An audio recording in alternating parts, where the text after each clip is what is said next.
Hello and welcome back to the channel. So today I wanted to talk a little bit about MFA creative writing programs.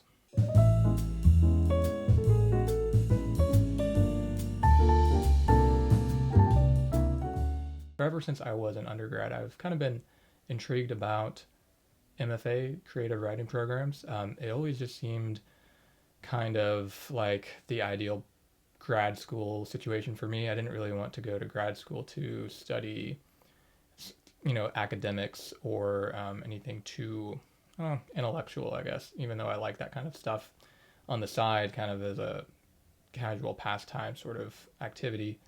I didn't really want to dive into it in the realm of serious academia. It just wasn't really something I was interested in. But creative writing was something that I definitely was interested in going to grad school for. However, I ended up just getting a day job instead and going that route. But recently, I've been thinking a little bit more about MFAs, and it just kind of occurred to me it wouldn't hurt to go ahead and just apply to some just to see what happens. It's something that I wouldn't want to pay for. I would only go to grad school for creative writing if it was fully funded and if I received a stipend.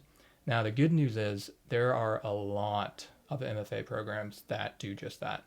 If you go online, you can just do a Google search and you'll find quite a few, especially some of the top ones, like the Iowa Creative Writing Workshop, Syracuse University, Columbia's writing school is fully funded. So a lot of the top schools are actually fully funded with a stipend. So that's a big plus. It also means they're going to be more competitive and difficult to get into. So the odds of you getting in definitely decrease. But what I wanted to really talk about with this video is that when you're applying for an MFA, basically the main factor that's going to determine if you get in is the quality of your writing sample. You have to submit a portfolio. For a lot of schools, that's just going to mean one piece of writing. For other schools, I mean, it could mean multiple pieces of writing, and some schools will give you the option. You can include 3 to 4 small pieces, or you could include one larger cohesive piece that might just be a single story. And I like that idea of just having one piece that you submit. And if for nothing else, I mean, it's a way to motivate you to produce your best work if you haven't done that yet. If you're thinking of telling a story and you're just having a difficult time getting it off the ground, sometimes having like a motivator like that is just what you need to get it going. Someone basically or something to tell you, hey, you need to write this. This is your deadline.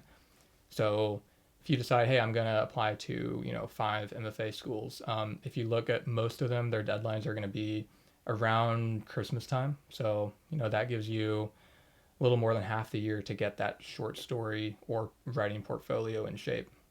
It can be a great motivator. It's going to be really competitive and difficult to actually get accepted into the school, but if you do it, I mean, you can say you actually tried, and worst case scenario, you don't actually get accepted, but hopefully you'll still have a piece of writing you're proud of, and that will propel you forward in your kind of writing endeavors. So that's just something that occurred to me when thinking about the MFA programs and why I might do it. And I have more I want to say about them. Probably will save that for another video if I actually decide to go all in and actually go through the application process, because it is a pretty long and intense process. But now is a good time to do it. Like I said, a lot of the deadlines are at the end of the year. You definitely don't want to wait until October or November to start thinking about it. I mean, you definitely want to start on it right now, because you want to spend a good chunk of time working on your writing sample, and then you have to get things like letters of recommendation, which can always take a long time, and you don't want to start on that too late, and then writing your letter to the school as well.